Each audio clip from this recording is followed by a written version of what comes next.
So a long-anticipated trade has finally been made, and it's between the Sudbury Wolves and the Erie Otters, as the Wolves have acquired import forward Ondrej Molnar for two conditional draft picks. Both of them are in the third round, and they have Niagara's third in 2026 and North Bay's third in 2027. The details of the conditions have not yet been released, but it would maybe be aligned with if he reports to the Sudbury Wolves, or if he plays a certain amount of games, or if he has an overage season, then those conditions will come into effect. But right now, as it stands, Ben Leeson, the beat reporter for the Sudbury Wolves, reporting that Ondrej Molnar will be in the lineup tonight when the Sudbury Wolves visit the Kitchener Rangers, and he's going to be wearing the number 96. So that's the number he wore with the Erie Otters.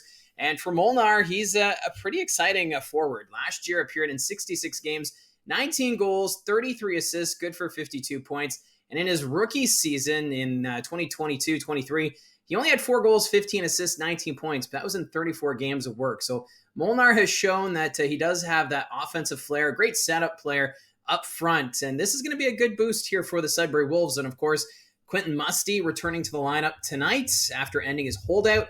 So you've now got two new faces in the Sudbury Wolves lineup that this team's already been playing some pretty good hockey to start this regular season. So you got Musty and Molnar both joining the Sudbury Wolves tonight. It's an exciting time for Sudbury as they had no imports on their roster. So that's why they were able to make this trade to bring in Ondrej Molnar. They still have one open spot when it comes to an import player.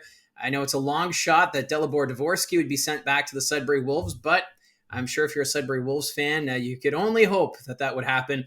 But I think at this point, very unlikely Dalibor Dvorsky ends up back in Sudbury. But this does have an open spot that maybe they'll make a move between now and the trade deadline to bring in another import player. But for the Erie Otters, they had 3 imports on their roster. And of course, you're only allowed 2.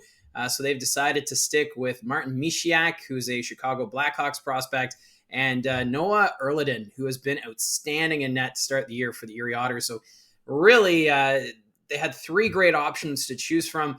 And unfortunately for Molnar, he was the odd man out, but he'll be getting some good quality ice time with the Sudbury Wolves. And I would expect him to have a big impact up front early on. Now, we do have OHL action tonight. The Barrie Colts, they're on the road this weekend. They're in Niagara and Erie. Unfortunately, I won't be able to make that road trip. But one game that's going to be fascinating, and it's just because of the history of the OHL, the North Bay Battalion make their first trip to Brampton to face the Steelheads. And of course, the Battalion relocated from Brampton in 2013. So this is going to be the first time in 11 years since we've seen Battalion Green at the CAA Center. When they relocated, that it was known as the Powerade Center. I was at that game. I was covering for the Sudbury Wolves. I was on their broadcast at the time, and it was a playoff game. It was game 5 in Brampton when the Sudbury Wolves eliminated Brampton, and that was the last OHL game as the Brampton Battalion. But of course, with Mississauga moving to Brampton this offseason, we now have the Brampton Steelheads. So it's going to be interesting just to see how many Brampton Battalion jerseys are in the stands, and how many times will the broadcasters have a struggle trying to make sure they don't say Brampton Battalion.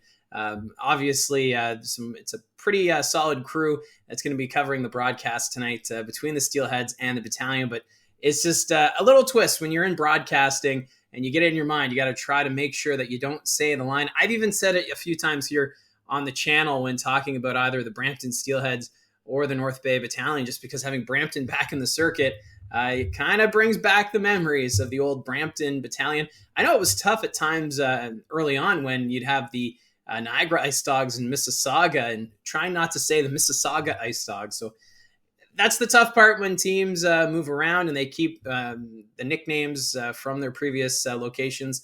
But it's going to be it's going to be fascinating just to see how it all plays out. Hopefully, it's a well-attended game tonight at the CAA Center as the North Bay Battalion play their first game against the Brampton Steelheads at the CAA Center. So this video is short and sweet. I wanted to touch on the trade. Let me know in the comments section down below your thoughts on the trade. Personally, I think this is a great move for the Sudbury Wolves, and it's going to be interesting to see how it all plays out, because obviously Quentin Musty put in that trade request, and will he follow through with it? I kind of think he does, but what if this is a turning point for the Sudbury Wolves? Love to see your opinion on this. Don't forget to hit like and subscribe. Talk to you again soon.